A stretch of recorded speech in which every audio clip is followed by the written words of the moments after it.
Okay. I got to freestyle this, bro. I got to do something with it.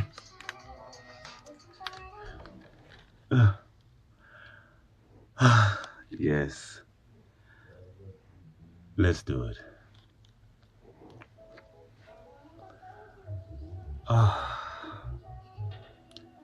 As I wipe the tears from my eyes, remember the past.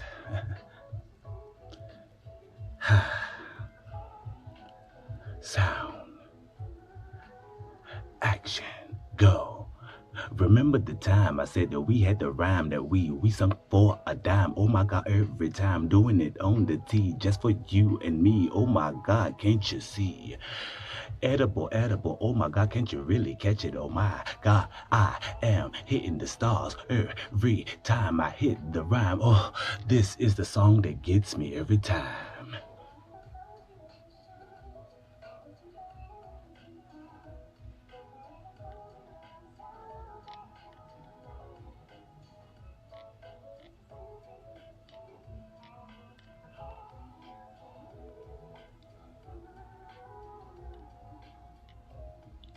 Going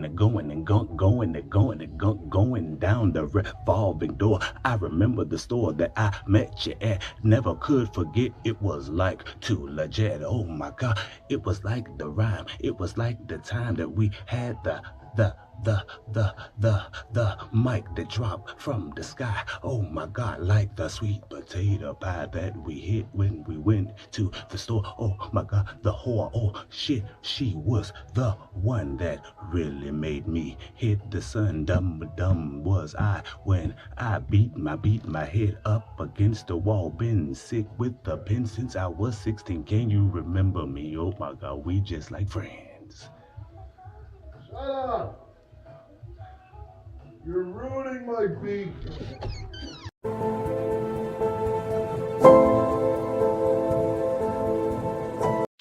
Ladies and gentlemen, viewers across the globe, today, we gather in the spirit of inspiration and unity, reminiscent of the historic joint session of Dáil Éireann and Seanad Éireann on June 28, 1963, where President John F. Kennedy addressed the people of Ireland with heartfelt emotions and visionary foresight. It was a moment that resonated through time, celebrating the bonds of friendship and shared purpose between nations. In this light, I am thrilled to announce that after this monumental speech, I, Timothy Lawrence, President and CEO of Hull TV2, will be delivering a public announcement of epic proportions. Together with your support, we will embark on an extraordinary journey, one that aims to captivate audiences around the world. Let us spread this message across all corners of the earth, generating excitement and inspiration. This awareness campaign is about fostering hope and ambition, ensuring it serves as a beacon of enthusiasm rather than alarm. Stay tuned for what is to come, and let us stand together in this momentous occasion. Thank you for your attention, and let's make history together. Super Timothy Lawrence on screen text. President and CEO of Hull TV2, Emperor of the New American Empire, Overseer of the Atlantic Seas of the New American Empire.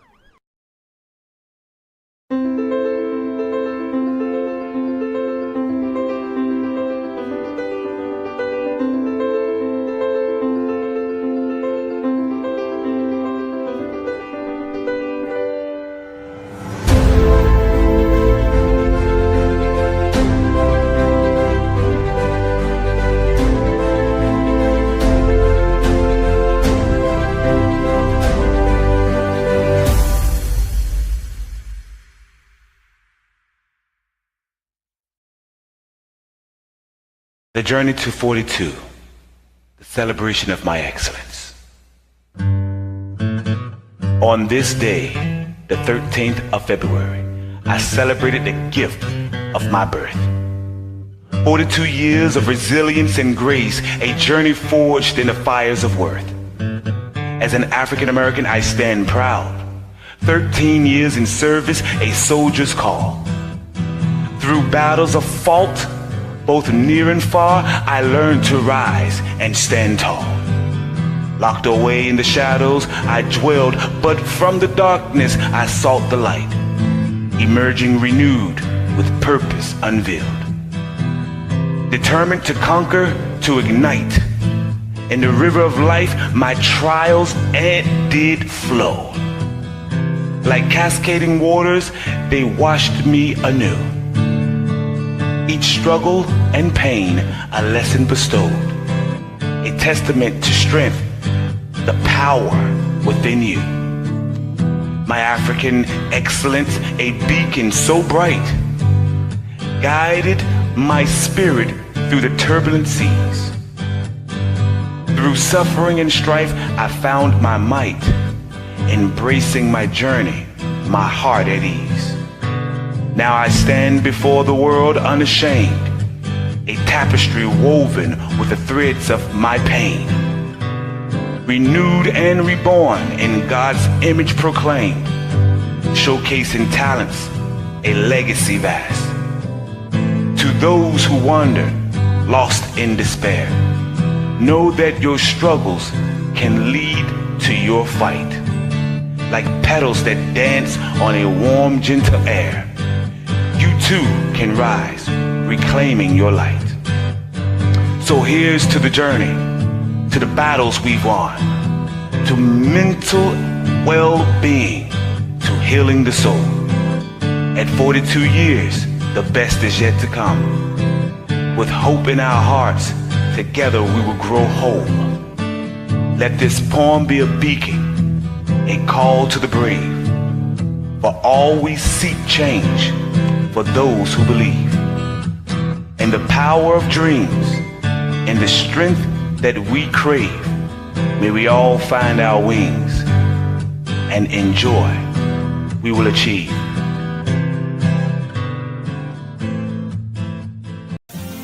Well, son, what do we have here? It's a bread.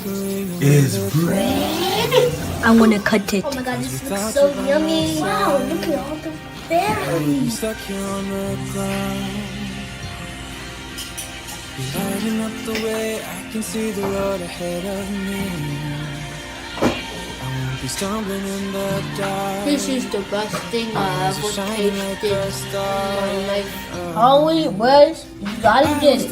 Holy bread, you gotta get it. Until you set me free.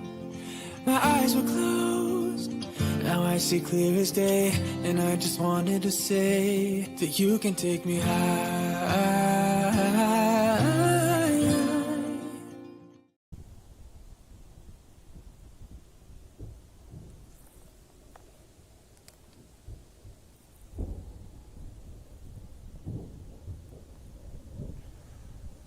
Oh, say, can you see by the dawn's early light what so proudly we held at the twilight's last gleaming, whose broad stripes and bright stars through the perilous fight, oh, what ramparts we fought that were gallantly gleaming, and the rockets were glare, the bombs bursting in air gave proof through the night that a flag was still there. Oh, say does that star-spangled banner yet wave o'er the land of the free and the home of the brave.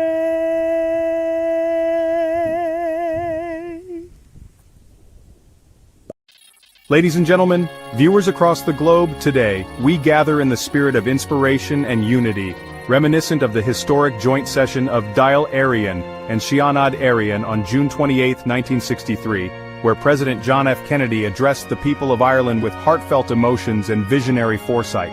It was a moment that resonated through time, celebrating the bonds of friendship and shared purpose between nations. In this light, I am thrilled to announce that after this monumental speech, I, Timothy Lawrence, President and CEO of Hull TV2, will be delivering a public announcement of epic proportions. Together with your support, we will embark on an extraordinary journey, one that aims to captivate audiences around the world. Let us spread this message across all corners of the earth, generating excitement and inspiration. This awareness campaign is about fostering hope and ambition, ensuring it serves as a beacon of enthusiasm rather than alarm. Stay tuned for what is to come, and let us stand together in this momentous occasion. Thank you for your attention, and let's make history together. Super Timothy Lawrence on screen text, President and CEO of Hull TV2.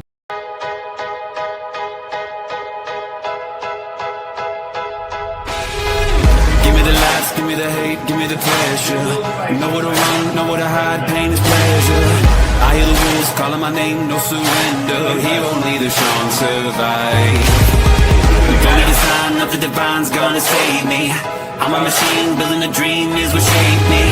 Breaking the door, waging a war, no escaping. Watch me as I touch the sky. The blood I trace is the price I pay. All my scars will fade. The monsters in my head will become the prey. I'm a fire, cutthroat, I'm a winner. Stone cold, my heart is a tree. I love Taco Guy. You love Taco Guy. Yes. I'm Taco Guy. Yes. Good afternoon, everybody. Right now, I'm still adjusting my lights and getting everything together. Let me make sure my mic is right and everything is just on point for you guys. Tonight, we have something for you. It's something that I hope you're ready for. I was able to go through my little archives and I found what has to be a little treasure of mine, and I want to share it with you in order for me to tell and talk about, what we have moving forward. It looks a little ooey around here, okay? So listen, we got good news, we got a little inspiration to talk, and then we have me. I'm about to bring up on the camera, as we are, as I am adjusting it, something that I hope you will like. This is a gift that's going to keep on giving, okay? And I know that it is something that I hope you guys are going to be liking. I'm making sure that you guys can really see it right now. I'm going to be moving this up to the to the big screen right quick so you guys can capture this. Guys, this right here is something that I hope you guys are ready for. Now, it's a good old record that I found in my repertoire of archives of things from long ago. And today I feel like it should be played because my goodness, it matches my new American empire and what I want to do. Knowing that I've listened to this before, and my friend just my last record player broke. So I have not listened to these records in over 5 years. And I mean, I have hundreds of them. And so I want to play one. I hope you enjoy. So I'm gonna go ahead and put it up here. Now this right here is gonna be nice, guys. It's John F. Kennedy. It feels like he's just talking right to me. It's gonna go along quite well with how the whole entire shenanigans is gonna go with how we're gonna be, moving forward in our journey. And I want you guys to understand. I'm gonna move this needle. I hope I get it right. It's been so long since I held on to one of these things before. Yep, that's that sound I like. Let's jump right into it, people. Let's go.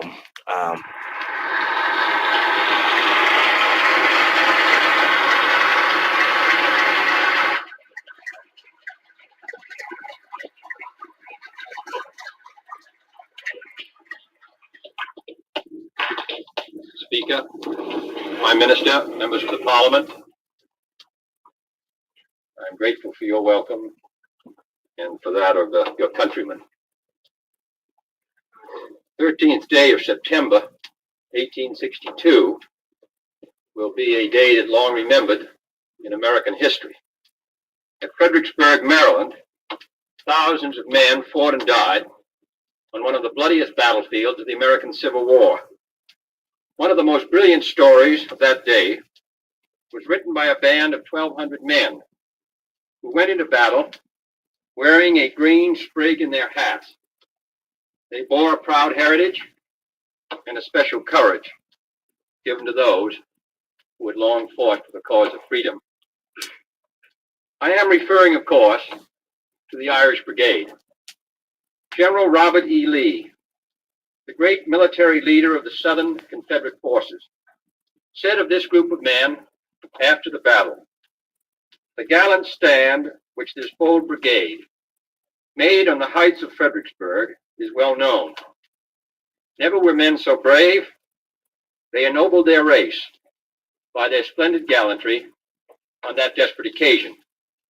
Their brilliant, though hopeless assaults on our lines excited the hearty applause of our officers and soldiers." Of the 1,200 men who took part in that assault, 280 survived the battle.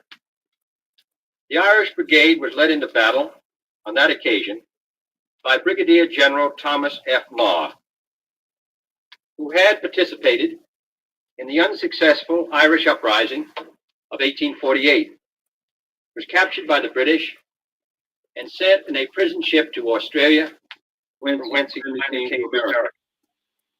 In the fall of 1862, after serving with distinction and gallantry in some of the toughest fighting of this most bloody struggle, the Irish Brigade was presented with a new set of flags. In the city ceremony, the city chamberlain gave them the motto, "The Union, our country, and Ireland forever."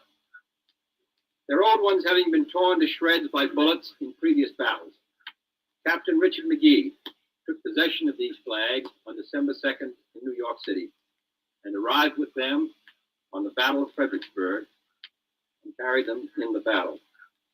Today, in recognition of what these gallant Irishmen and what millions of other Irish have done for my country, and through the generosity of the Fighting 69th, I would like to present one of these flags to the people of Ireland.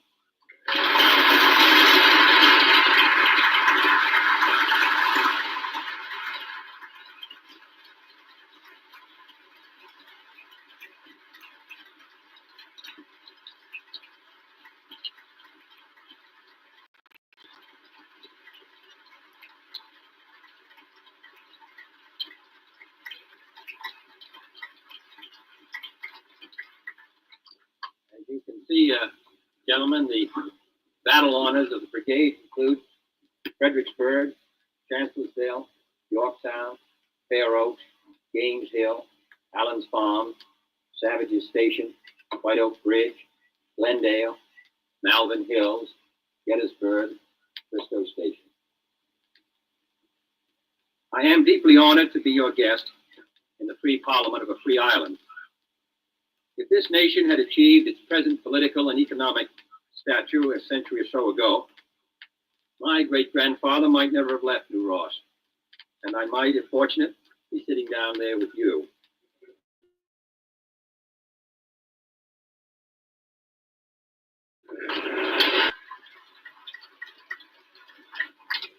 Of course, if your own president had never left Brooklyn, he might be standing up here instead of me.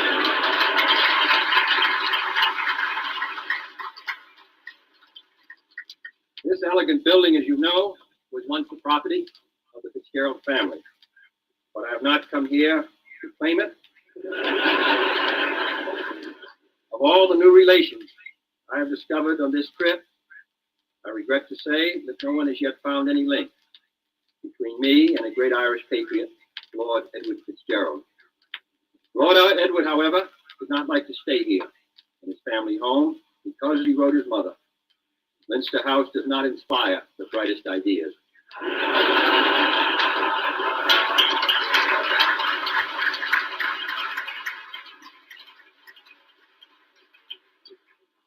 That was a long time ago, however. It has also been said by some that few of the features of this stately mansion serve to inspire similar features in the White House in Washington. Whether this is true or not, I know that the White House was designed by Hoban, a noted Irish-American architect, and I have no doubt that he believed by incorporating several features of the Dublin style, he would make it more home-like for any president of Irish descent. It was a long wait, but I appreciate his effort.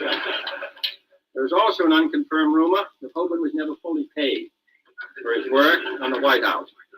If this proves to be true, I will speak to our Secretary of the Treasury about it, although I hear this body is not particularly interested in the subject of revenue. I am proud to be the first American president to visit Ireland during his term of office, proud to be addressing this distinguished assembly, and proud of the welcome that you have given me. My presence and your welcome, however, only symbolize the many and the enduring links which have bound the Irish and the Americans since the earliest days. Benjamin Franklin, the envoy of the American Revolution, who was also born in Boston, was received by the Irish Parliament in 1772. It was neither independent nor free from discrimination at the time. But Franklin reported its members, and I quote him, are disposed to be friends of America. By joining our interest with theirs, he said, a more equitable treatment might be obtained for both of our nations. Our interests have been joined ever since. Franklin sent leaflets to Irish freedom fighters. O'Connell was influenced by Washington, and Emmett influenced Lincoln.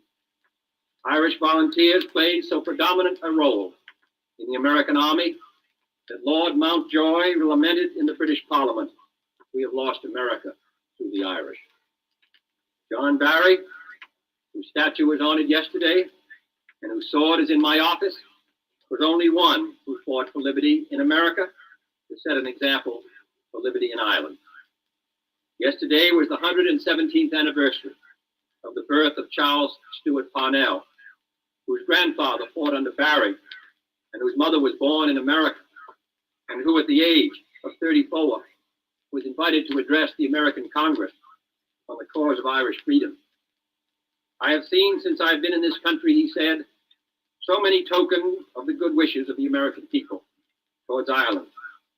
And today, 83 years later, I can say to you that I have seen in this country so many tokens of good wishes of the Irish people towards America.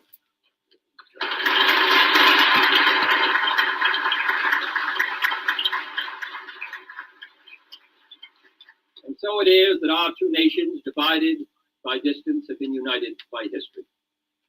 No people ever believed more deeply in the cause of Irish freedom than the people of the United States.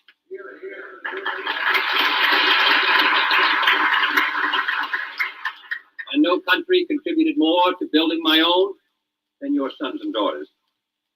They came to our shores in a mixture of hope and agony, and I would not underrate the difficulties of their course once they arrived in the United States. They left behind hearts, fields, and a nation yearning to be free. It is no wonder that James Joyce described the Atlantic as a bowl of bitter tears. And an earlier poet wrote, they are going, going, going, and we cannot bid them stay. But today, this is no longer the country of hunger and famine that those immigrants left behind. It is not rich, and its progress is not yet complete, but it is, according to statistics, one of the best fed countries in the world. Nor is it any longer a country of persecution, political or religious. It is a free country, and that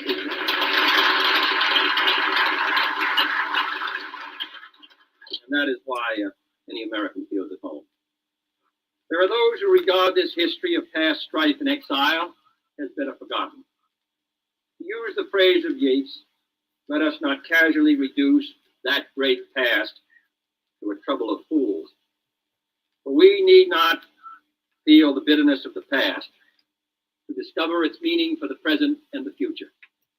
And it is the present and the future of Ireland that today holds so much promise to my nation, as well as to yours, and indeed to all mankind. For the Ireland of 1963, one of the youngest of nations and the oldest of civilization, has discovered that the achievement of nationhood is not an end, but a beginning.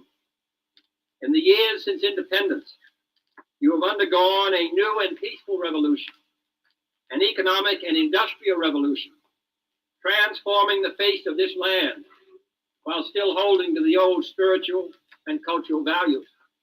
You have modernized your economy, harnessed your rivers, diversified your industry, liberalized your trade, electrified your farms, accelerated your rate of growth, and improved the living standard of your people.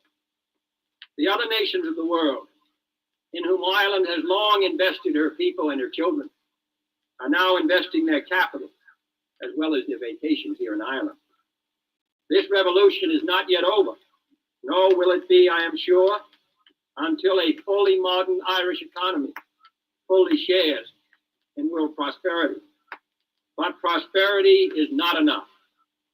83 years ago, Henry Grattan, demanding the more independent Irish Parliament that would always bear his name, denounced those who were satisfied merely by new grants of economic opportunity. A country, he said, enlightened as Ireland, chartered as Ireland, armed as Ireland, and injured as Ireland, will not be satisfied with anything less than liberty. And today I am certain, free Ireland, a full-fledged member of the world community, where some are not yet free, and where some counsel an acceptance of tyranny, free Ireland will not be satisfied with anything less than liberty.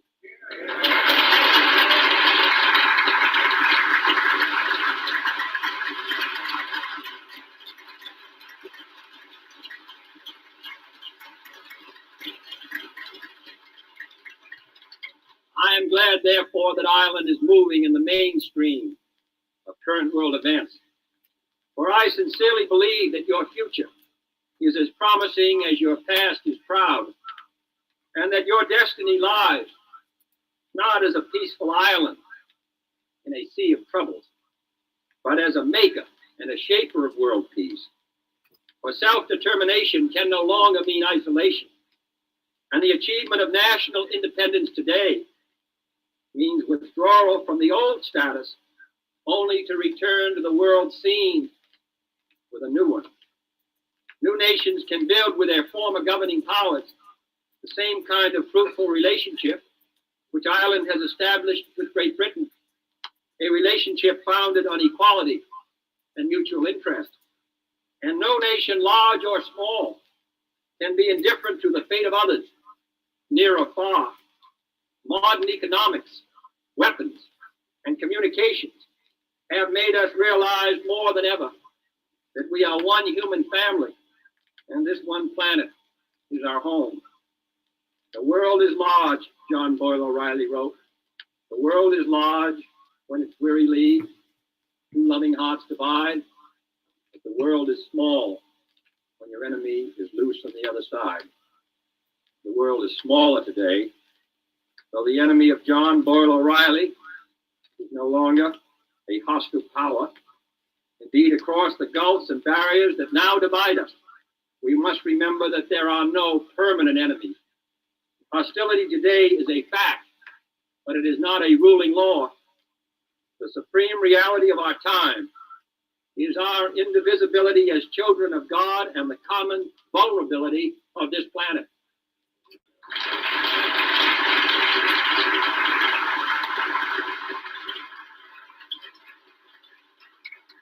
Some may say that all this means little to Ireland.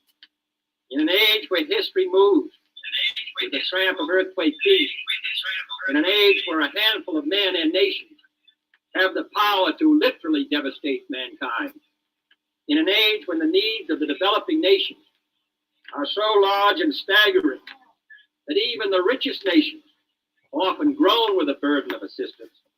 In such an age, it may be asked, how can a nation as small as Ireland play much of a role on the world stage? I would remind those who ask that question, including those in other small countries, of the words of one of the great orators of the English language. All the world owes much to the little 5 feet high nations. The greatest art of the world is the work of little nations. The most enduring literature of the world came from little nations.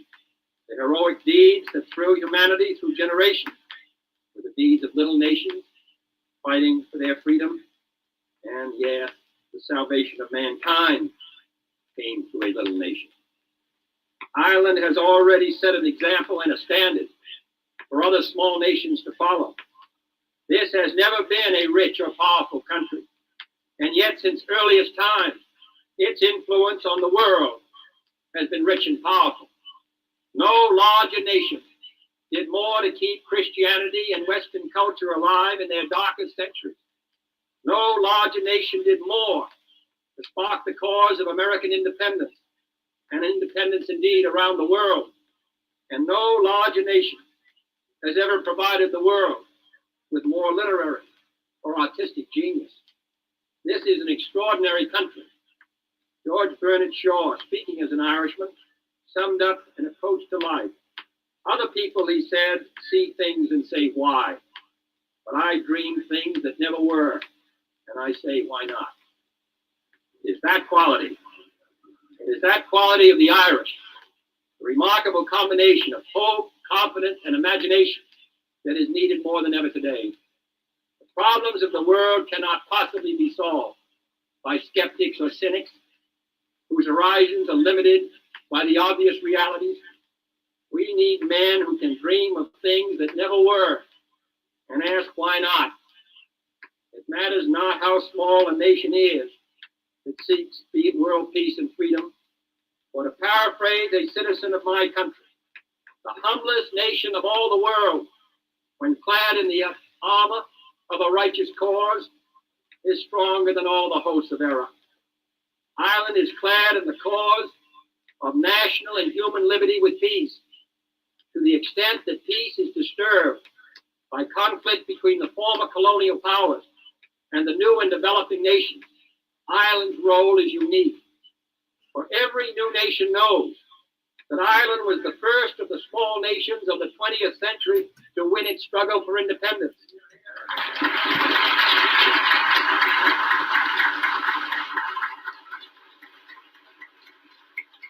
And that the Irish have traditionally sent their doctors and technicians and soldiers and priests to help other lands keep liberty alive.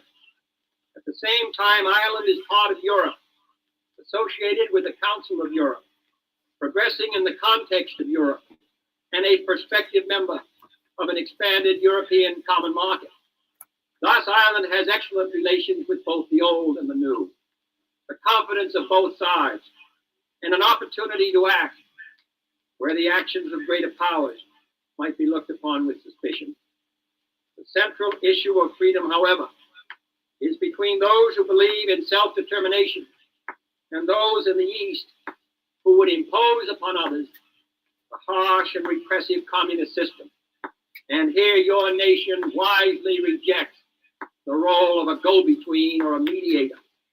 Ireland pursues an independent course in foreign policy, but it is not neutral between liberty and tyranny, and never will be.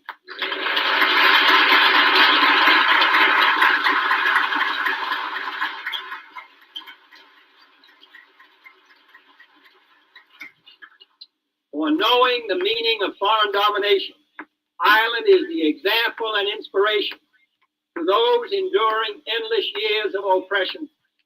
It was fitting and appropriate that this nation played a leading role in censuring the suppression of the Hungarian Revolution.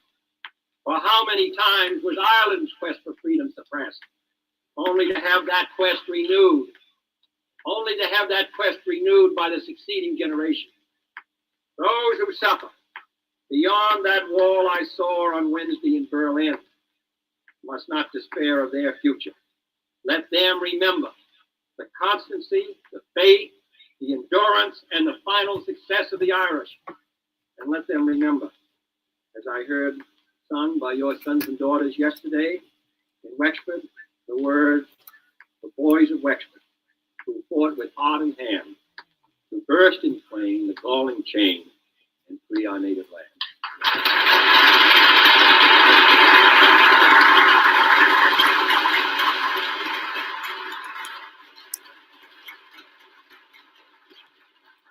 The major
day, and perhaps some distant day, a world of law is achieved.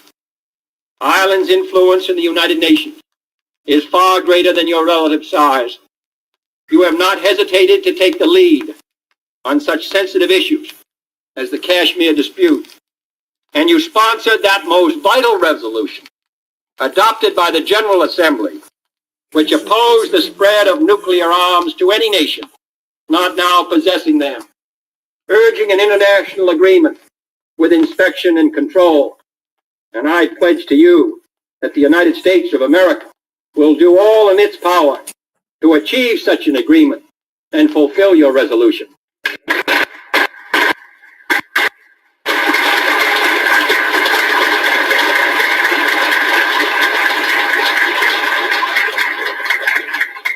I speak of these matters today not because Ireland is unaware of its role, but I think it important that you know that we know what you have done. And I speak to remind the other small nations that they too can and must help build a world peace. They too, as we all are dependent on the United Nations for security, for an equal chance to be heard, for progress towards a world made safe for diversity. The peacekeeping machinery of the United Nations cannot work without the help of the smaller nations, nations whose forces threaten no one, and whose forces can thus help create a world in which no nation is threatened. Great powers have their responsibilities and their burdens, but the smaller nations of the world must fulfill their obligations as well. A great Irish poet once wrote, "I believe profoundly in the future of Ireland, that this is an isle of destiny, that destiny will be glorious, and that when our hour has come, we will have something to give to the world." My friends, Ireland's hour has come. You have something to give to the world, and that is a future of peace with freedom.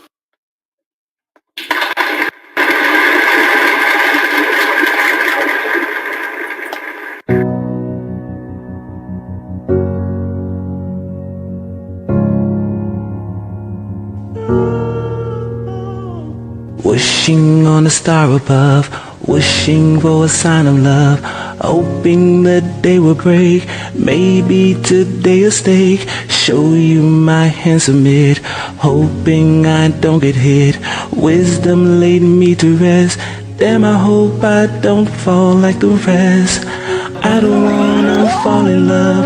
I wanna fall in love with the feeling of love. I don't wanna fall in love. I wanna fall in love with the feeling of love.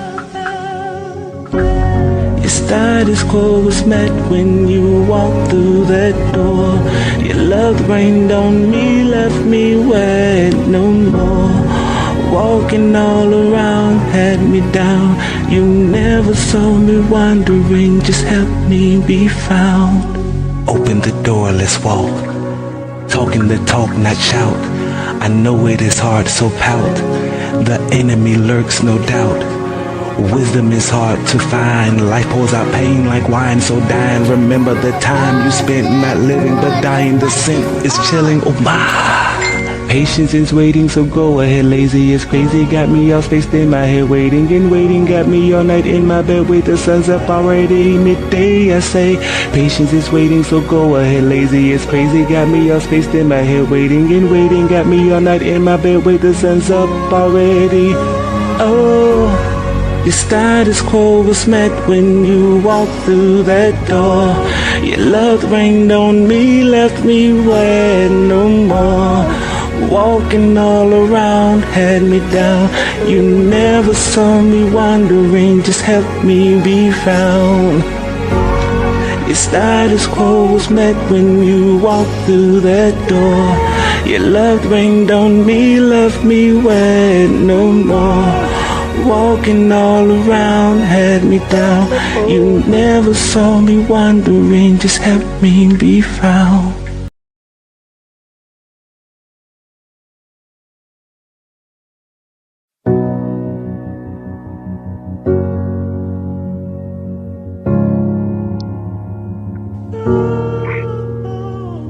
Wishing on a star above, wishing for a sign of love, hoping the day will break, maybe today a stake, show you my handsome mid, hoping I don't get hit. Good afternoon, everybody. How we doing today? I hope you guys are ready for the show. What we're showing you guys today is the beginnings of something special, something that I hope you guys are going to be interested in. Now, as you guys know, I got the record player going. We are sitting here. We are vibing out. Right now, I have the camera focused on that. We're gonna play a couple of songs tonight because you know I like playing my records. And before I get on the camera, we're gonna be talking about a couple of things about how and what I expect for the future for you. Listen, on my journey to death, no pun intended. We all dying, people. I'm saying it as a loose term, so we all can get comfortable with it, so we can be better people. As I clear my throat from this joint, I want you guys to understand something. We are here to be luminaries, extraordinary, perfectly perfect people set up in a way that turns the next generation into an evolving corridor with expectations unknown. That's the most simplistic way to put any dream that you ever manifest or think about manifesting from this day forth. Okay? You understand that? Everything can be explained if we can just sit down and just take the damn time to just listen for once.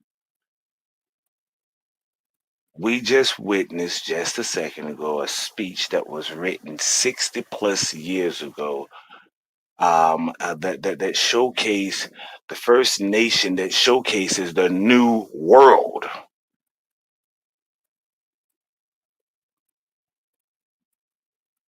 And there's more to follow on this epic saga that we're going on. That's why I do not have the camera off of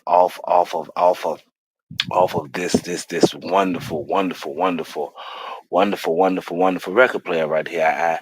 My friend got me this right here because he said, Tim, yours has been broken for too long and you haven't played a record in a while. And I said, well, we are on something called a budget. And so he helped me out with my budgetary situation, and I'm proud of that. I'm very proud of that as I'm bringing it up to you guys so that you can really see exactly my new extraordinary wonderful wonderful record player that I hope that you guys are going to really be enjoying soon and listening to more of. Now you already know I got to share the budget with everybody, so I got to let everybody know we have to share the budget with everybody because we're going to be playing their music, showcasing some important conversations that will be changing the nation on every station across the globe. Ladies and gentlemen, we'll be right back right after this wonderful message.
People, we're back. We're back. We're back. And I am about to showcase side two. I hope you guys are ready for this. I hope I got this set just right. And what we're gonna do is we're just gonna show you guys a little bit of history. Let's bring it on back. All right, let's address the sound. I'm glad to be here. It took 100. I'm glad to be here. 15 years to make this trip. And 6,000 miles. And 3 generations. But I'm proud to be here, and I appreciate the warm welcome you've given to all of us. When my great-grandfather left here to become a cooper in East Boston, he carried nothing with him except 2 things: a strong religious faith and a strong desire for liberty. And I'm glad to say,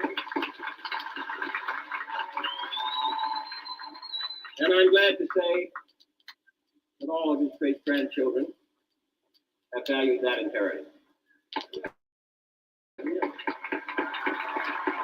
About 50 years ago, an Irishman from New Ross traveled down to Washington with his family, and in order to tell his neighbors how well he was doing, he had his picture taken in front of the White House and said that this is our summer home.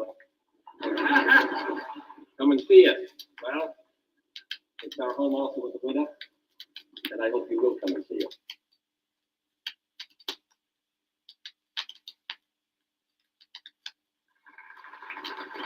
Seems to me that in these dangerous days, when the struggle for freedom is worldwide against an armed doctrine, that Ireland in its experience has one special significance.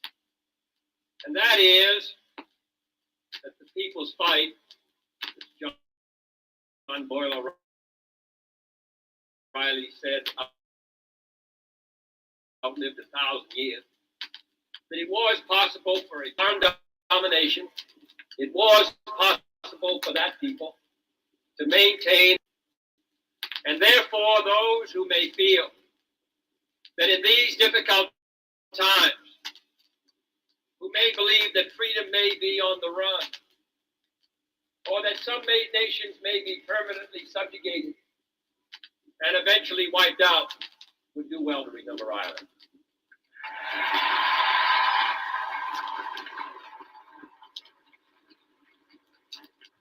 And I'm proud to come here for another reason, because it makes me even prouder of my own country. My country welcomed so many sons and daughters of so many countries, Irish and Scandinavian and German, Italian, and all the rest, and gave them a fair chance and a fair opportunity. The Speaker of the House of Representatives is Irish descent. Leader of the Senate is of Irish descent. And what is true of the Irish has been true of dozens of other people. In Ireland, I think you see, and I must say that in the United States, through millions of your sons and daughters and cousins, 25 million, in fact, you see something of what is great about Ireland.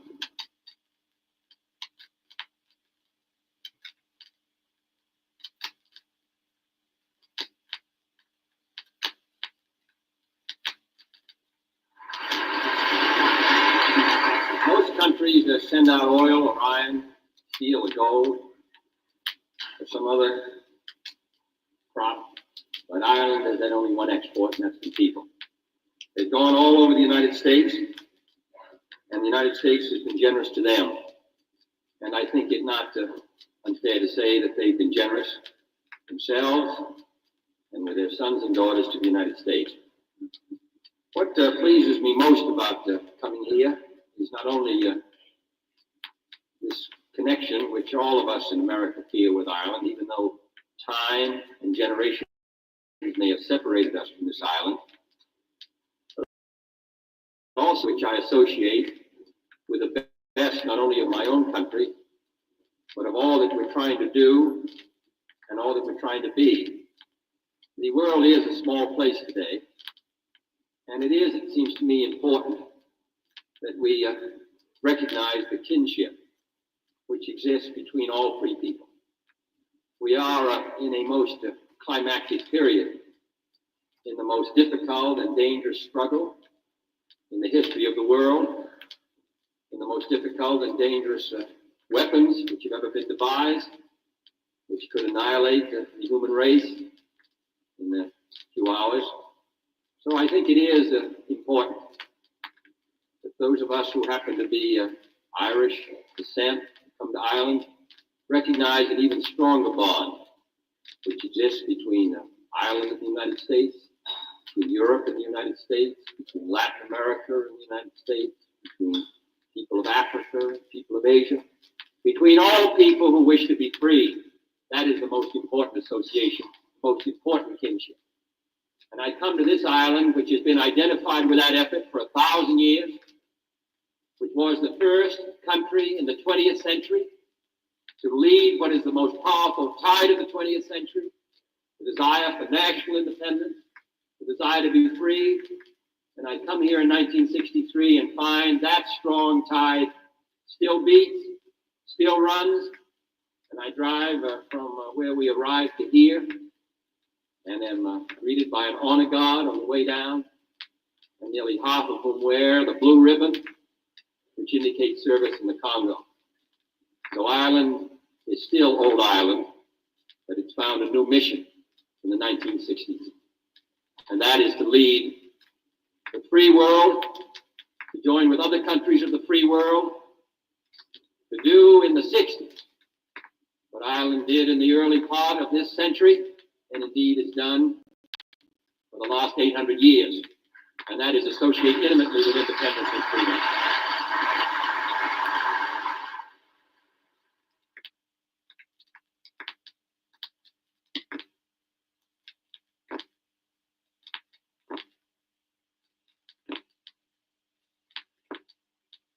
So, Mr. Mayor, I want to say how pleased I am to have this association with these two great universities. I am now feel equally part of both. And if they ever have a game of Gaelic football or hurling, I shall cheer for Trinity and pray for National.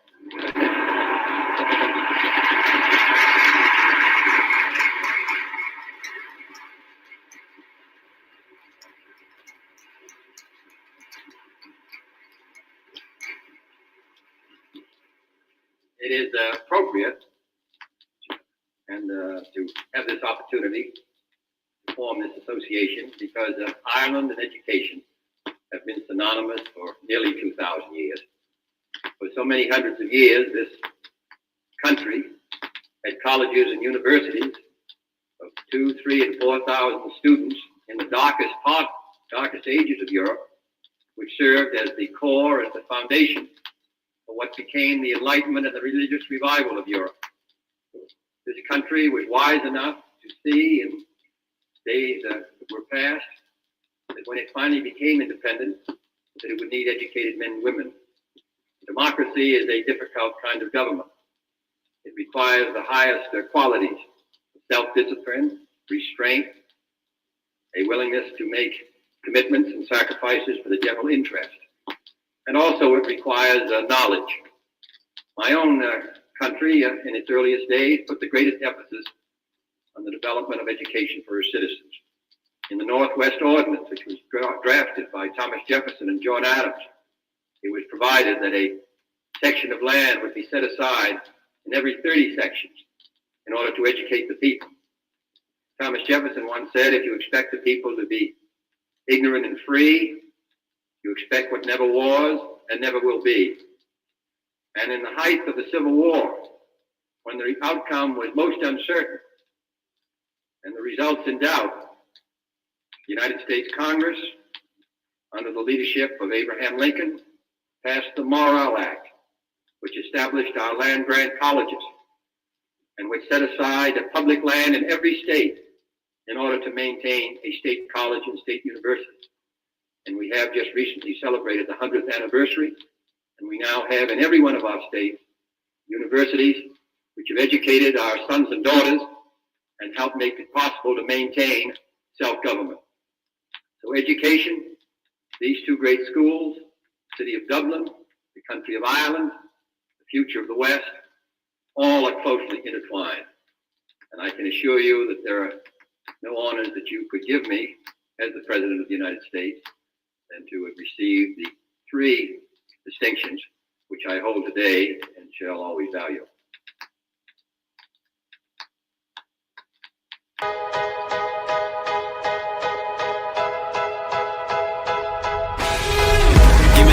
Give me the hate, give me the pressure.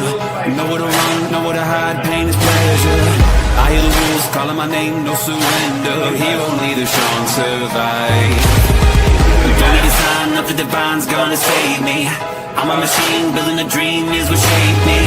Breaking the door, waging a war, no escaping. Watch me as I touch the sky. The blood I trace is the price I pay. All my scars will fade. The monsters in my head will become the prey. I'm a fire, cutthroat, I'm a winner. Stone cold, my heart is a traitor. I love Taco Guy. You love Taco Guy. Yes. I'm the Taco Guy. Yes. By generations, by time, and by thousands of miles. So you have made all of us.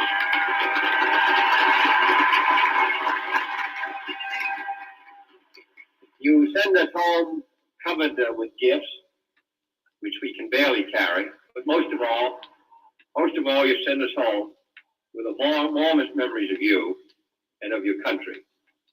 So I must say that though other days may not be so bright as we look towards the future, that the brightest days will continue to be those in which we visited you here in Ireland. If you ever come,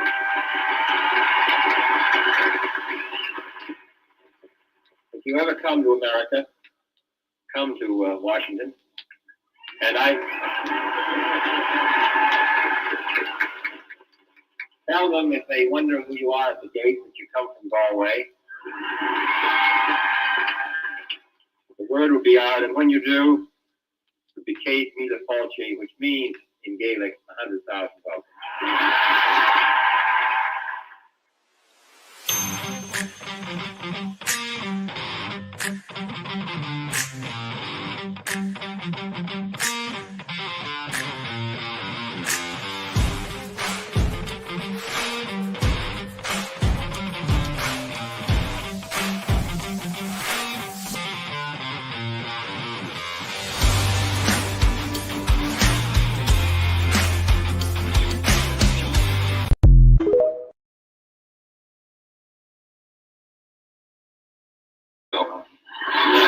You'd be proud of them, and they're proud of you. Even though a good many years have passed since most of them left, they still remain and retain the strongest sentiments of affection for this country. And I hope that this visit that we've been able to make on this occasion has reminded them not only of their past, but also that here in Ireland, the words freedom, the words independence, the whole sentiment of a nation is perhaps stronger than it is almost any place in the world.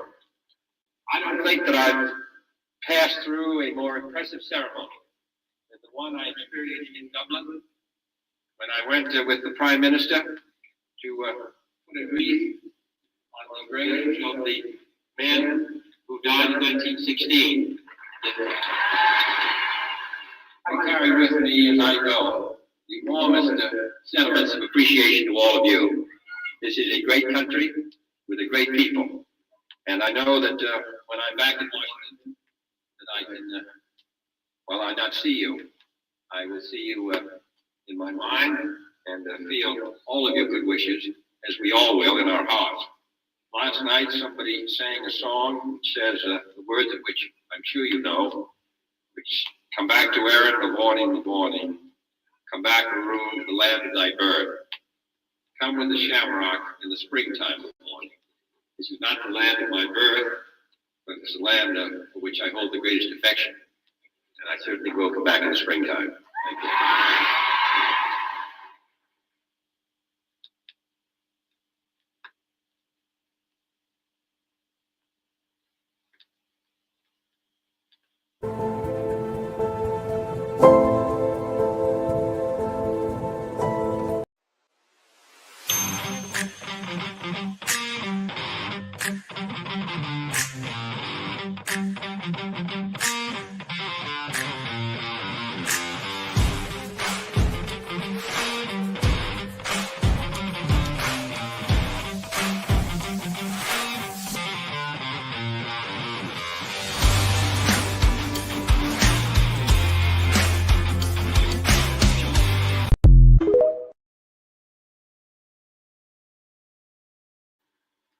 Well, there may be those removed by 2 or 3 generations from islands. They may have left 100 years ago their people. And yet when I ask how many people may have relatives in America, nearly everybody holds up their hand. So Ireland is a very special place. It has fulfilled in the past a very special role. It is, in a very real sense, the mother of a great many people, a great many millions of people, and in a sense, a great many nations. And what gives me the greatest satisfaction and pride in being of Irish descent is the realization that even today, this very small island still sends thousands, literally thousands, of its sons and daughters to the ends of the globe to carry on an historic task which Ireland assumed 1,400 or 1,500 years ago. So this has been really the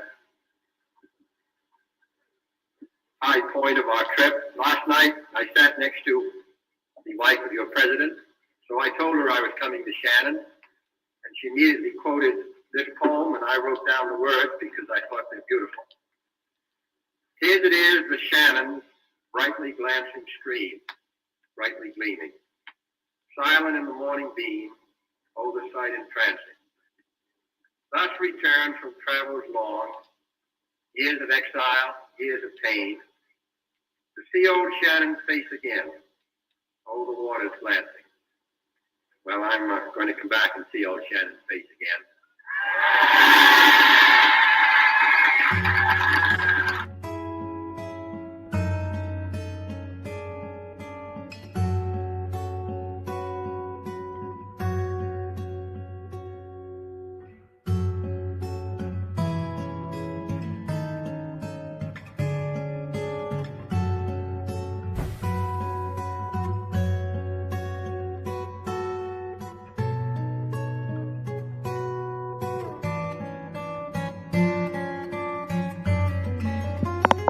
Ladies and gentlemen, welcome to Hull TV2. Every time that I look in the mirror, all my lines on my face getting clearer. The past is gone. It's when my life does still done. Isn't it the way everybody's got their dues in life to pay?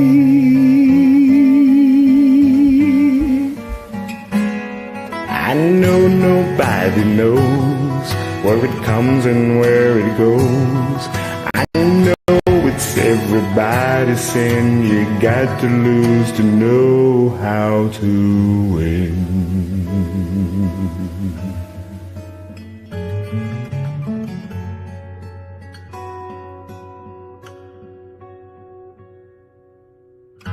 Half my life is a book on written pages. Lived and learned from the fools and the sages. You know it's true. All these feelings come back to you. Sing with me, sing for the years, sing for the laughter and sing for the tears. Sing with me just for the day, maybe tomorrow the Lord will take you away.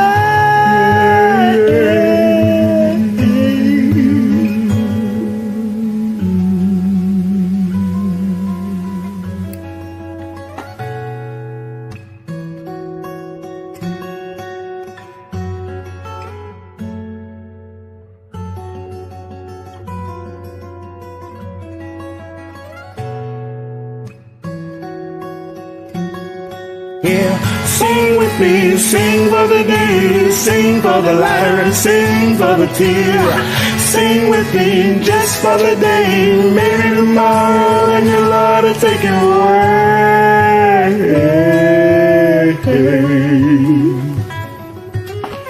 Dream on, dream on, dream on, dream until your dreams come true.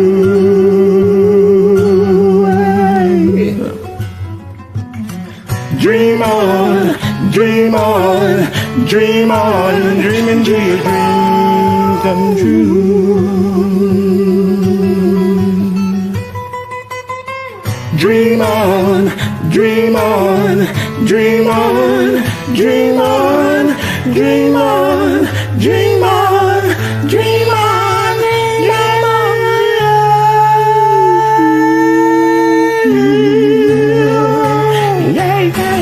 Sing with me, sing for the years, sing for the laughter and sing for the tears.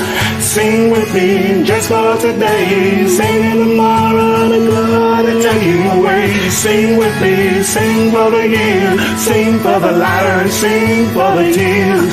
Sing with me just for today, maybe tomorrow the good Lord will take you away.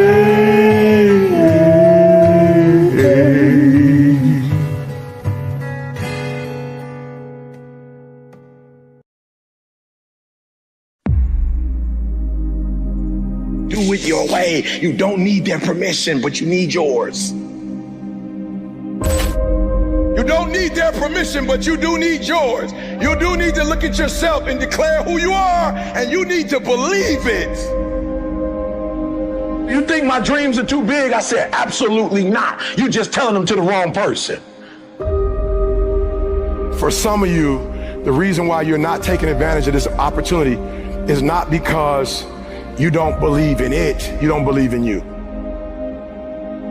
In order to achieve greatness, you must first believe you can.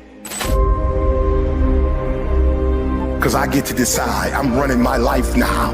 I'm finally in control of my life. I'm finally the boss of my life. Are you ready to be the boss of your own life? Are you ready to be in control of your own life?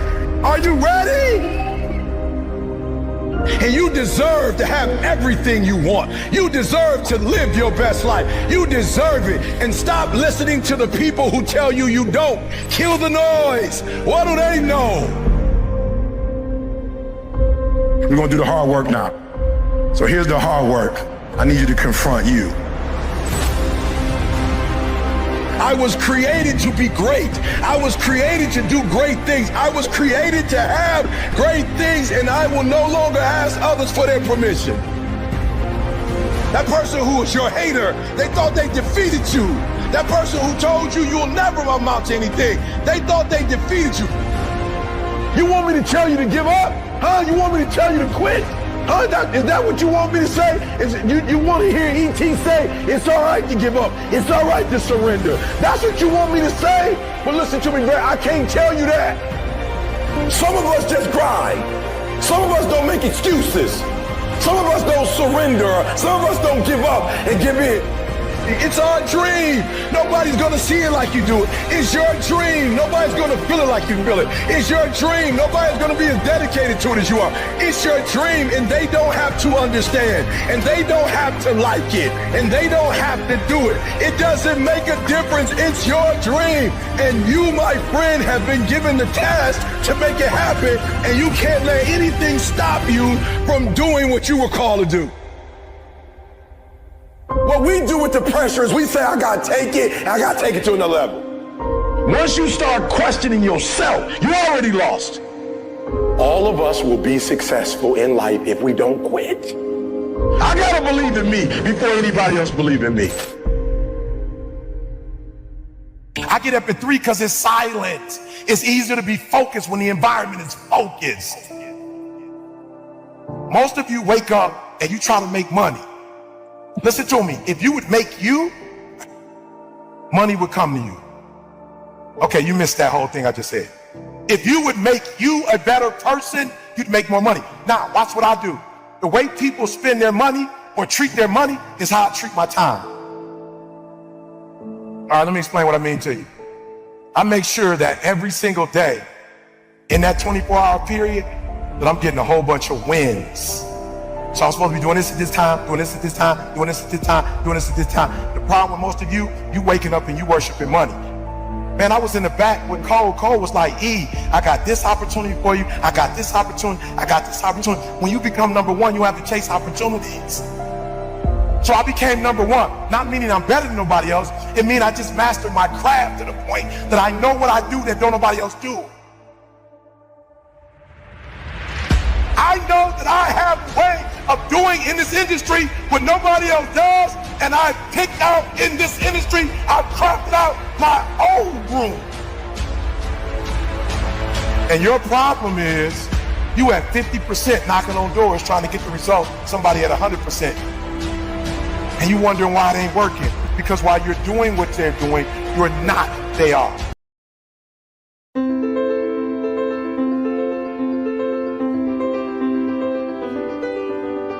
Ladies and gentlemen, I would like to somebody other than Emperor Timothy Ball, CEO of Hull TV2, celebrate the greatest inspiration dream. That's not critical thinking, right? Let's go.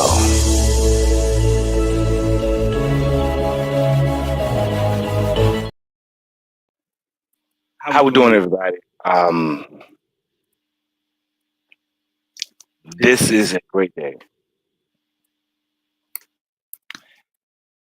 This is a great day, and I hope that we're ready for it. Let me I've been running around, gathering my thoughts, getting everything together, trying to make sure that I'm able to present such a great topic, thoughts, um, critical thinking, all while holding down my anchor of life and adjusting my direction, not changing it. I'm gonna still be the same me. I'm just gonna adjust it just a little bit. I'm gonna tighten it up. Woo, baby. I decided to open up the topic with the illustrious John F. Kennedy because I pulled this record out of my little vault and I wanted to play it. I hadn't heard it. My friend brought me up a record player, like I told you, and I hadn't heard my records in a long time. I have a lot of them over here. I really do. Um, and I had to let you guys hear that one because the course that I'm on right now is to do what John F. Kennedy talked about with the Irish nation and made a wonderful testimony about their triumphs and how they helped us and how we helped them and how our legacy, much like Europe, um, is intertwined like blood brothers. You know, their involvement prepared the economy that was started with their closest brethren who suffered along with them through trials and tribulations, the Africans. Our history our history intertwines because once upon a time there were signs that was posted that you need not even apply. Now look at you today, a force to be reckoned with.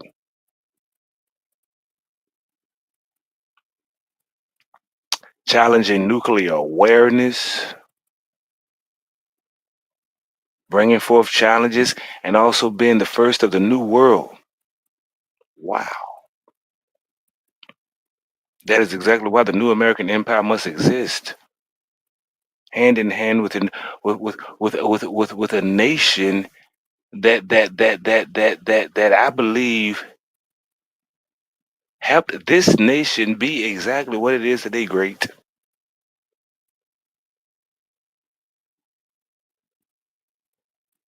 Just like the Israelites, there is a lost generation that's right here in America that is yearning to be a force to be reckoned with and a sight to be seen. We have our trials and our tribulations. We have our journeys. We have our fights. We have our wars. Regardless of how we got there, we're here now. And while we're here, while we're here now, and still have the mental capacity to be on par with some of the greatest legacies that the nation has been talking about, we want to be a part of those legacies. We don't want to be a part of the streets that have the highest crime rates. We don't want to be a part of the streets that have the dirtiest ghettos. We don't want to be a part of the statistics that fill our prisons. We don't want to be a part of those things. We don't want to be a part of the mentally challenged, yet least diagnosed, but yet highly creative and being the most explosive people on earth for being the worst. We want to be understood. We want to be expressive. We want to be the people that make noise and change and evolution and evolve along with our brothers that we just spoke so highly about.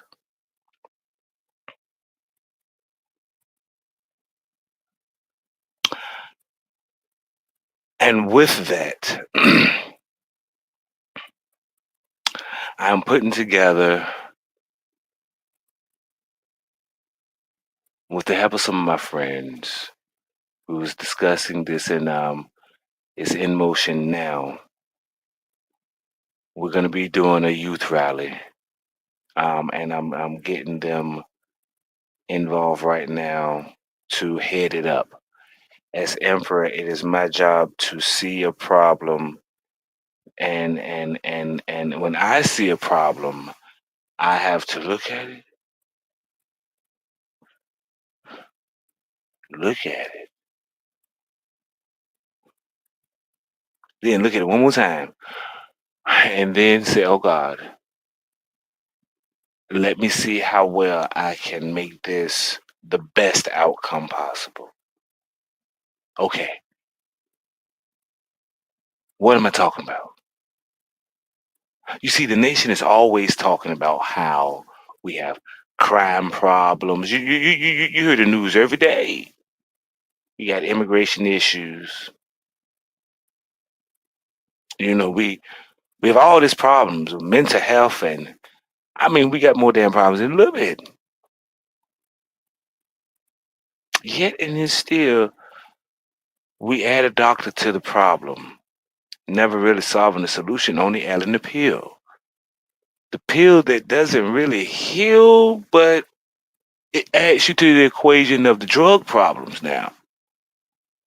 You see, once you become aware of the looping and wormhole that you get stuck into, if you get into it, you must be aware of the challenges that you're going to be going through. How did we get here? Child, shit, if I never said this, you never would know. You got to learn how to look outside the box. Like something must be wrong here. This is the challenge from God. This is one of those moments where it's in, I got to piss everybody off in front of me and say, I disagree. The shock, the shame, oh my God, I cannot believe you're gonna look at me and tell me straight in my face that you don't believe. Yes, I don't agree with you. Ah! The day that happens, we know God real. When you can look square in the face of the majority and say, I disagree. And you got the power to make the change. You know, we as a society, we have to look at see God wrote a book called The Games Humans Play, and it's called the Bible. Okay. And then man decided to write a book called The Games Inmates Play. You know, marking all the little tricks and tactics that an inmate uses to get the hell out of jail, a place that they were sent to be punished, not rehabilitated. Haha.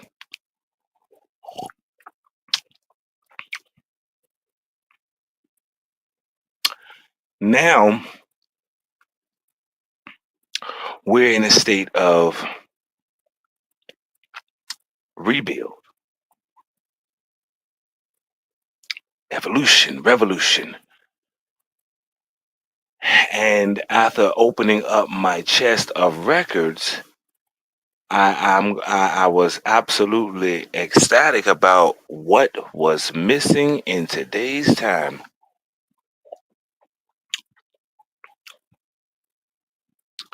And boy, do we have a lot to talk about as we listen to my records. And you know, I love my music now. We got the OJs tonight. And as we talk about my youth for revolution, this is gonna be a march of epic proportion. I want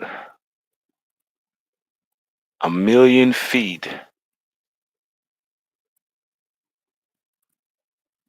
under the age of 18 marching on these streets all across the nation in protest about our nation. I want them to bring their challenges to the table about everything that's going on, and I don't want you to take it to the White House. This is not a protest that's for the White House. This is a protest for the White House to see. If you're 18 years old, you're in charge. Take everybody that's 18 and under and rally all of them together now. Get them in your streets, get your parents and stuff. to go to the town hall and register to have every child marching down the damn streets right to their local town halls and just beat your drums. Just beat your drums as loud as you can. Just beat them, beat them, beat them, beat them, beat your drums loud and voice your concerns right now. They can't do that until you're young 18. Don't destroy nothing. Nothing. We're gonna do grown-ups, y'all can calm them, keep curious kids in line and make sure they don't do nothing crazy with it. This is their day. This is their day. Matter of fact, this is their month. The rest of the month. The rest of the month. The rest of the April showers. Make it rain. Make it rain. Make it rain. Make them aware of your youthfulness. Why are we doing this? You know, why am I encouraging this organized protest? Why am I going to be encouraging my friends when they show up here tonight to get this started in this town and beyond immediately? Get the flyers, get the shirts, bring the problems, bring the demands. Demand it to be put on the ballot and get all of them to put the signature on it. And then demand they look at it. Now, what could be some problems that my town have? There is nothing for the kids to do, everything for the grown-ups to do. So what did this town become? A grown-up town? All the arcades, all the things that will promote youthful building and youthful team building and youthful communion and youthful, that shit is left to a damn park that gets dark.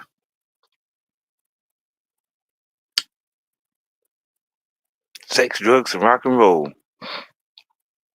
Who wants to be at the damn park in the dark? You see, we focus on money, success, and luxury, that we forget that the people who are sitting right beside us, we want them to be children, but yet we give them nothing to be children with. We only give them bars, sex, drugs, and rock and roll. And then we complain. Whoa, do we know how to complain, don't we? We can complain when shit go wrong, but we take away every damn thing that allowed it to go wrong. I take a bow as I say this with respect.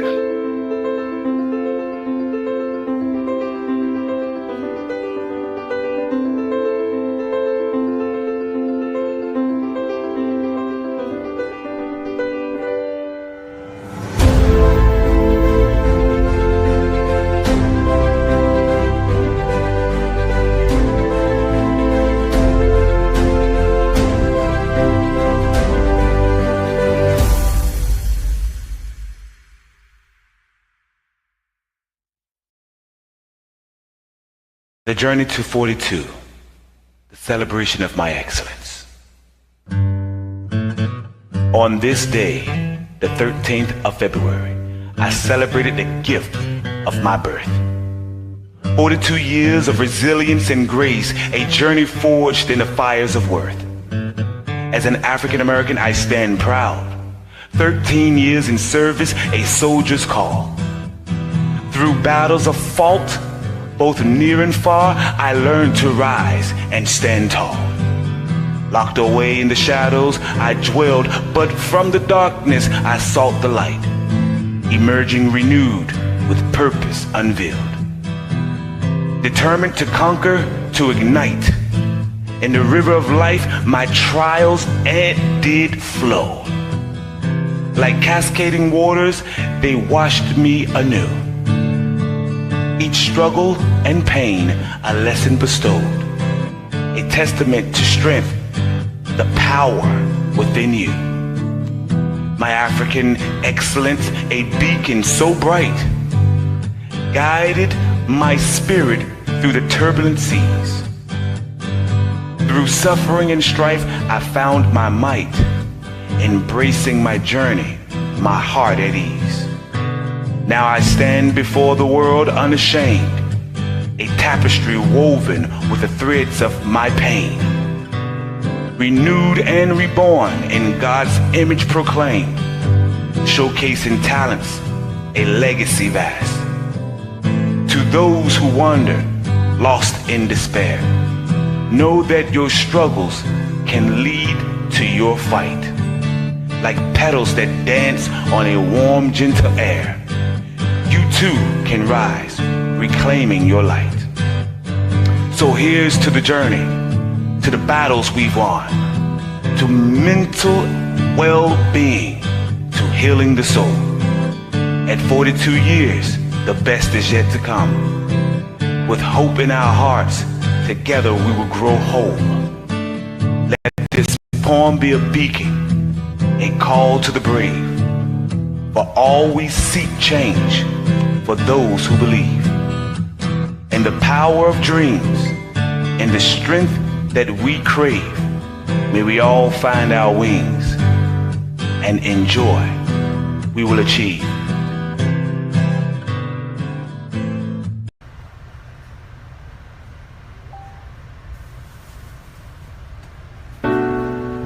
I don't even know if I'm gonna be able to make it this time. If I can figure out where I'm going, I can find the road that will be able to help me through the darkness, the shadows that are coming through the walls. I can't even dream at night. I'm banging my head up against the wall, trying to figure out if I'm gonna rise or fall. Ascending to the clouds, descending to the ground. I don't even know if I'm gonna make it at all. I gotta get out of my mind. I gotta get out of control. I gotta get my mind back. I gotta take my life back. I gotta get out my head. I gotta get off the road. I gotta make it alright. Sometimes I gotta keep the New York best-selling, top 10 on the billboards, never taking the gum, not I'm humbly speaking. Loud house, yeah, we waking, groundbreaking, it's shaking. Black men and black women in power, we taking the fight back.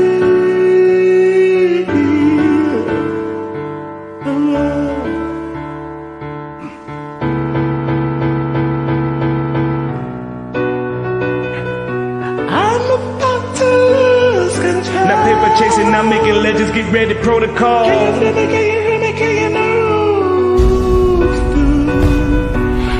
about to lose control. Now paper chasing, I'm making legends, get ready, protocol. Highly utilized, living legends roar.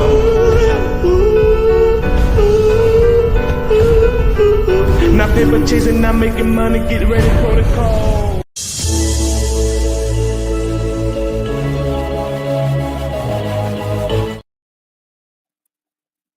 No more.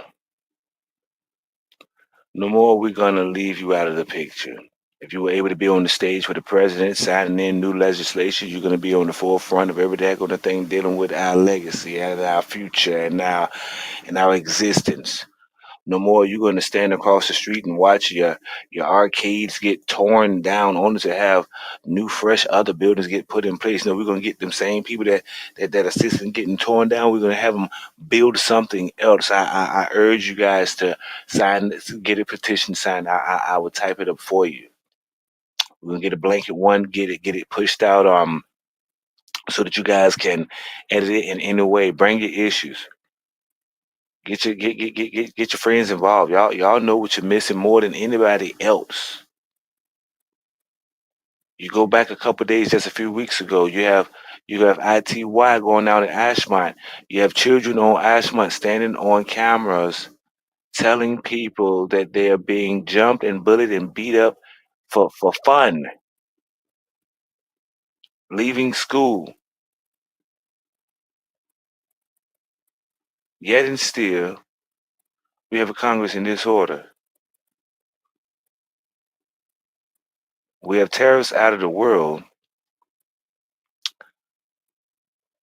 and we have a mind that is racing, and everybody's being trained to keep a smile on their face. Welcome to the evolution.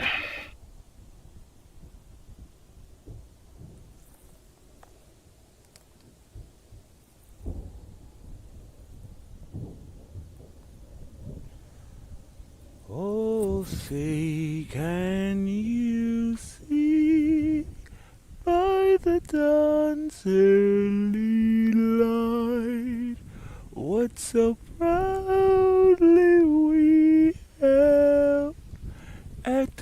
twilights less gleaming, whose broad stripes and bright stars through the perilous fight. Oh, what ramparts we fought that were gallantly gleaming, and the rockets were glare, the bombs bursting in air, gave through the night that a flag was still there.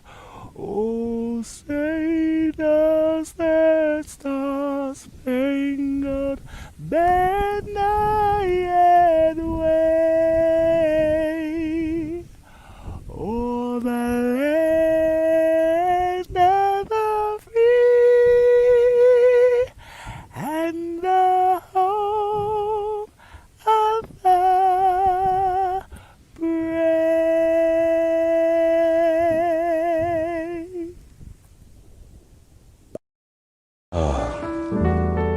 What a beautiful day.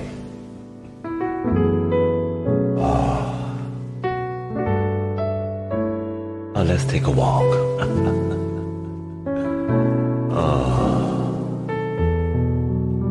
Let's go to the garden.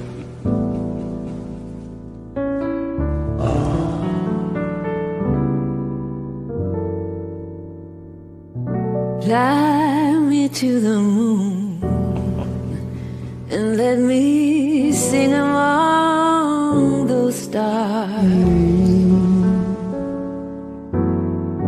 Let me see what spring is like on Jupiter and Mars. In other words, hold my hand.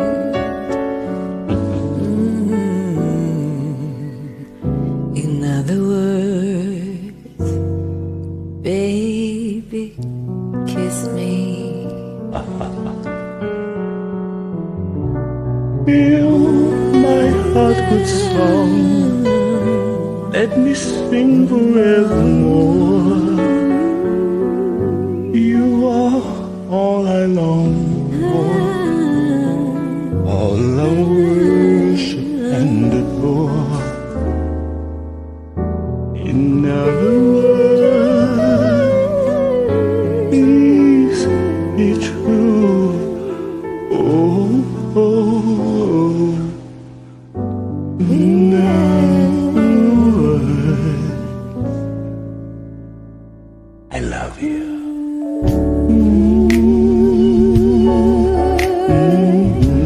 Let's go, my Shanny.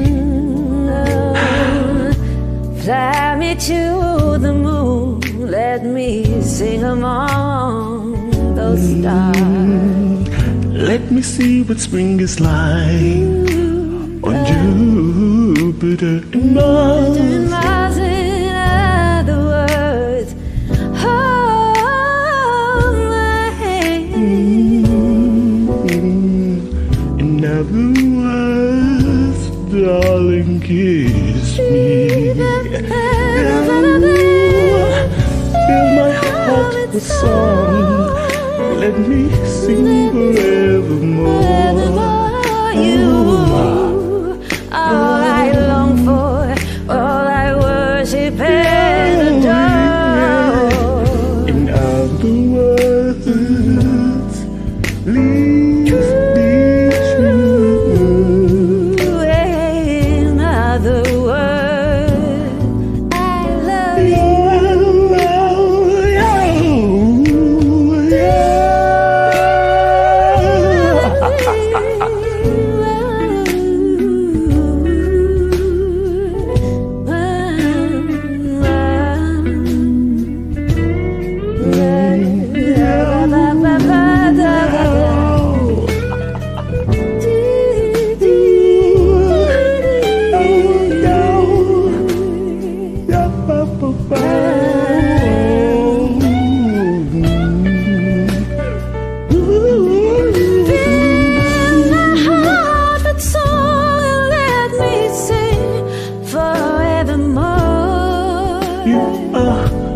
that I long for.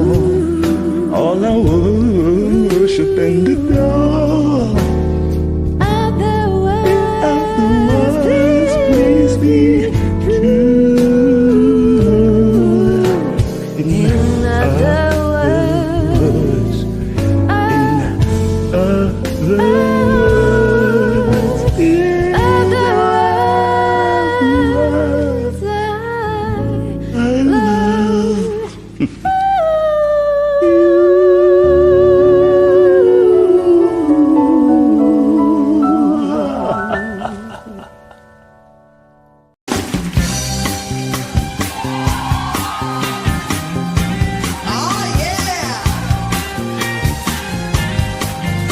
All right, ladies and gentlemen, we're going to continue our little break right quick. Ladies and gentlemen, this is the Hull TV2. Oh my goodness. We're going to close out with some high vibes, okay? And this song, baby, do it for me one more time. Same old story back again. She's not a lover, just a friend.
Okay.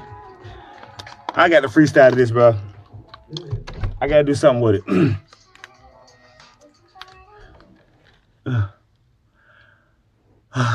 Yes. Let's do it.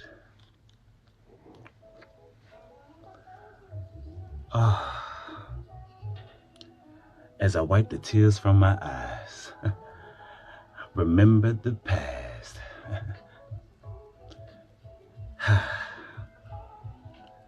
Sound. Action. Go. Remember the time I said that we had the rhyme that we sung for a dime. Oh my God, every time doing it on the T just for you and me. Oh my God, can't you see? Edible, edible, oh my God, can't you really catch it? Oh my God, I am hitting the stars every time I hit the rhyme. Oh, this is the song that gets me every time.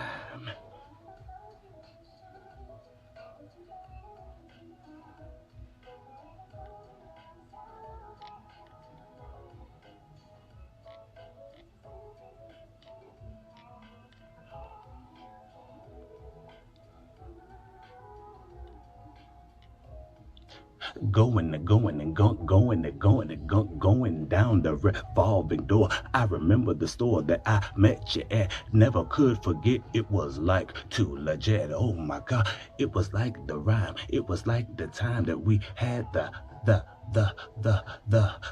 mic that dropped from the sky. Oh my God, like the sweet potato pie that we hit when we went to the store. Oh my God, the whore. Oh shit, she was the one that really made me hit the sun. Dumb was I when I beat my head up against the wall. Been sick with the pen since I was 16. Can you remember me? Oh my God, we just like friends. Shut up! You're ruining my beat. Something that's going on my beat. I'm just dumping a thought into it. Did I say I want to beat myself off? Yeah. I want to hear that again. Now let me hear what I just said. You're ruining my beat. I just wanted to write something so I could come back to it and read it and listen to it again. Don't you dare judge me. Well, chop the damn beat myself off, okay? Turn it up. Let me hear this number one hit. Remember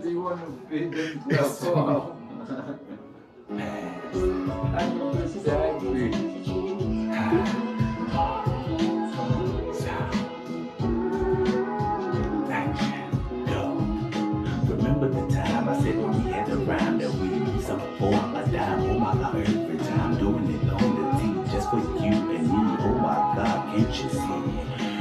Edible, oh my God, can't you really catch it? Oh my God, I am hitting the stars every time I hit the rhyme. Oh, this is the song that gets me every time. Hey. I'm so blessed that I met you. Now we're gonna tighten this up. I like brain drain. I like brain drains.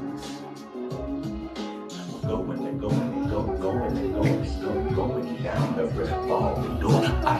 Now what I would do then, I would go right to this. It was like too legit. Oh my God, it was like the rhyme. It was like the time that we had the mic that dropped from the sky. Oh my God, like the sweet potato pie that we hit when we went to the store. Oh my God, the whore. Oh shit, she was the one that really made me hit the sun. Dumb was I when I beat my head up. What these beats is me. Beat my head up. 16, can you remember? What these beats is me. When I beat my head up against the wall. When I beat my head up against the wall. You made me feel like I said when I beat my... You are disgusting. And then I just met somebody in New York who's going to be giving us a joke for a smoke. A joke for a smoke, okay? All right. Here we go. What do you call a pineapple and a coconut that just got in a car accident? Pineapple souffle. A pina colada. You get it? You get it? Joke for a smoke right here. Thank you, sir. What's your name? Gavin. Gavin. Oh, nice to meet you. Nice to meet you. Hey, I'm telling you, I'm going to get this over.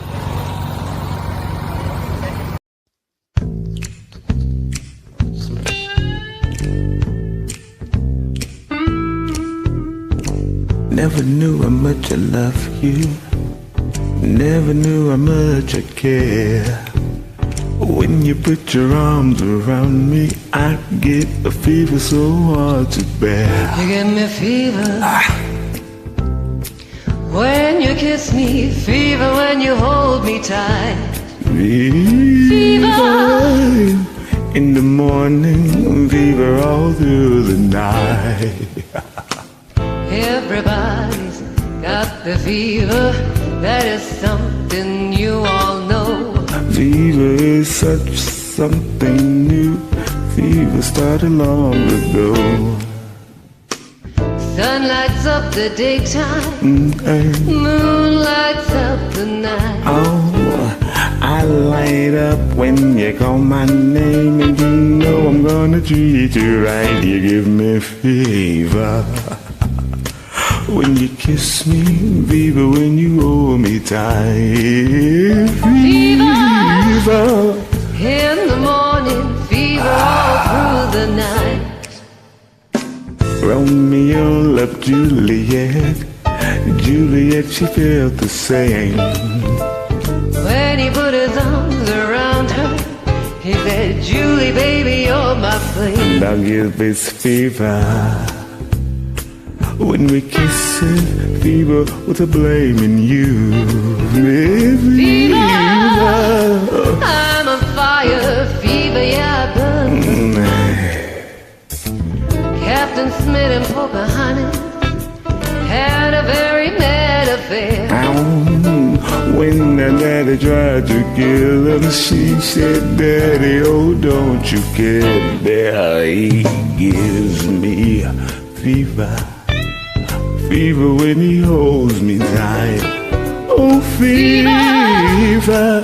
I'm his missus, oh daddy, won't you treat him right? Now you've listened to my story. Here's the point that I have made.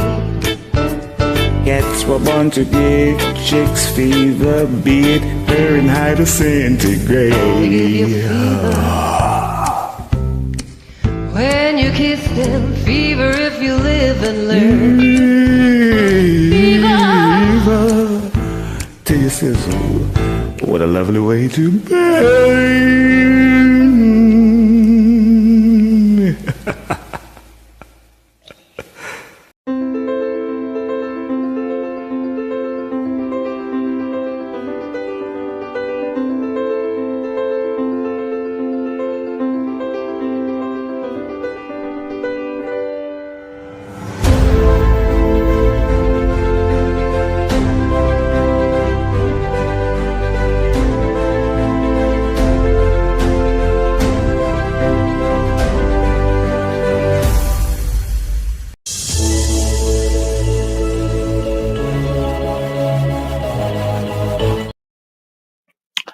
Okay, so guys, listen. I just want to let you guys know that I'm going to get out of here today. I try not to go long. We've already got Mr. 24, now we got a Mr. 14. So now I'm gonna have to get my vocal cords ready. We we're gonna do a solid 12. What we have been able to do on Hull TV2 is we've been able to observe a lot of people doing a lot of great things. We've been able to see a lot of people doing a lot of great things. One of which is my son, who's following in steps that are worthy of being noted of. Here we go. Well, son, what do we have here? Just a word. Is bread? I want to cut it. Oh my god, this looks so yummy. Wow, look at all the berries. Stuck here on the ground. Lighting up the way, I can see the road ahead of me.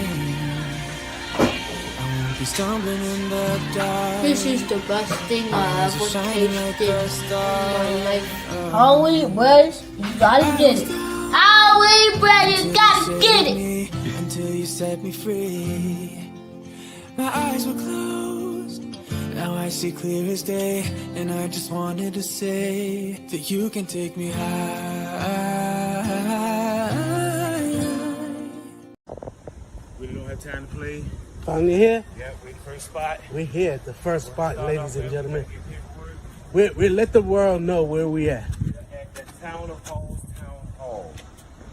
That's where we at.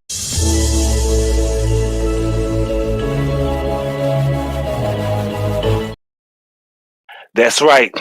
We're running out of time. I only got 4 minutes left, people, but I'm going to tell you something right now. All y'all, listen. Each one, teach one, tell one. Show somebody. I'm going to get the form. I'm going to put it up here tomorrow. This is not the end of this all, people, okay? I can promise you this much right here. This is not the end of it. And I can promise you we're going to get more involved. We're going to get more involved in what is going on. And I want to see it. I want to see it. I want to start seeing. I want to see revolutions, Roxbury, Mattapan, Dorchester, Greater Boston, everybody unite right now. Get them on the streets. Start the revolution. Don't start the war. Start the evolutions. Don't start the war. Don't tear up shit. Don't do like your grown-ups done did. Don't do that. I want millions. I don't want a million. I want millions of kids on the street. Don't worry, the cops ain't gonna do nothing. They can't put you in jail. Okay, they can't put you in jail. The only thing they can do is call your mama. Guess what? They probably gonna be there too. Okay, start the evolution. Start the evolution. Start it right now. Let's start with this right here. Our justice system needs a change. It can feel cold, distant, unforgiving. But what if we could build a system that heals instead of punishes? A system that empowers rather than isolates. This is the promise of Community Court. Community Court is a new program. It's designed to rebuild trust between people and the law. It takes minor offenses and turns them into chances to learn and grow. Imagine a speeding ticket leading to a chance to improve traffic safety for everyone. This is the heart of Community Court. This isn't about going easy on crime, it's about understanding the context. It's about recognizing that everyone makes mistakes. But it's also about accountability. It's about giving people a voice in shaping the laws that affect their lives. This is Justice Reimagined. It's a chance to build a system that truly serves the community. How does Community Court work? It starts with an opportunity.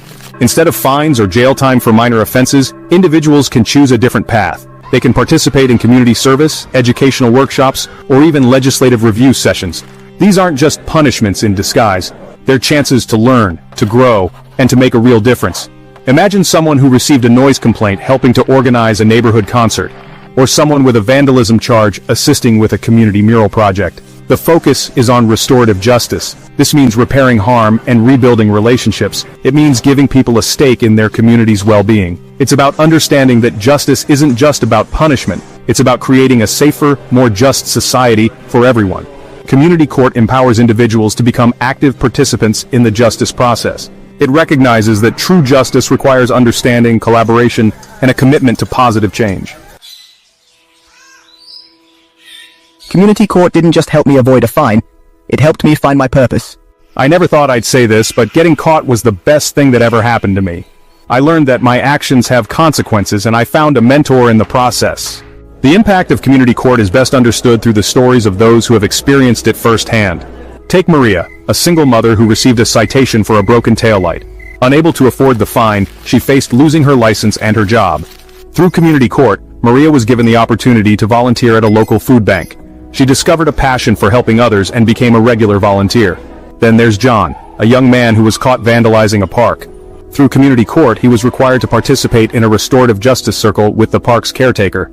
He learned about the impact of his actions and worked alongside the caretaker to repair the damage. These stories are not unique. They are a testament to the power of community court to transform lives and strengthen communities. Community court is more than just a program, it's a movement. It's a belief in the power of second chances. It's a recognition that justice should be transformative, not just punitive. This is not a utopian dream.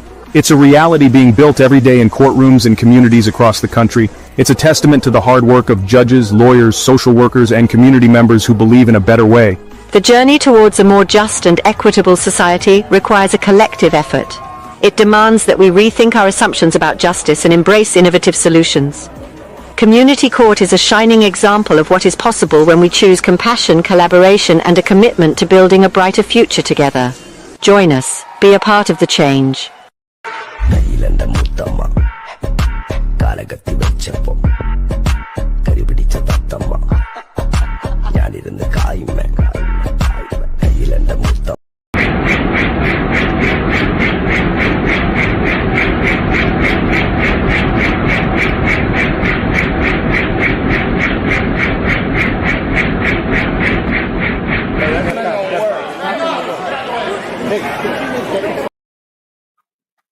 Good afternoon. Welcome back. Hey, listen, guys, I want to thank you guys for coming out here, and we're gonna be coming back and talking more about this more and more tomorrow.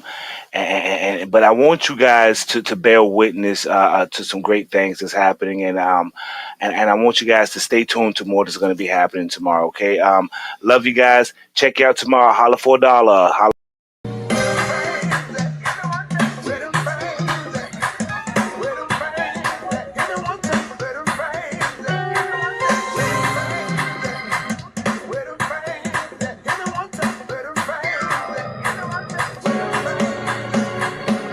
Where the fans at? Got a story from the back, trying to take you back. Story told on the lie, trying to hide behind patience of doing what I'm doing, trying to stay alive. Satan stole the story, glory, tried to hold me down. On the day I pray, I hope that now you know I'm foul. With this musical loom and every song I sing, I hope you don't regard. We all like Cain. A testimony, a testimony, a testimony, a testimony, a testimony. A testimony, a testimony. Where the fans at? Got a story from the back, trying to take you back. Story told on the lie, trying to hide my pride, patience of doing what I'm doing, trying to stay alive. Satan stole the story, glory, tried to hold me down. On this day I pray, I hope that now you know I'm foul. With this musical loom and every song I sing, I hope you know me, God. You know we all like Cain. A testimony, a testimony, a testimony. A testimony, you know, testimony. Hey guys, listen, I'm working on this song right here. This is the song I just wrote today. And baby, we about to do it. Let's go, America. Woo-hoo-hoo. I said a testimony, testimony, testimony, testimony, testimony, testimony, test. Woo.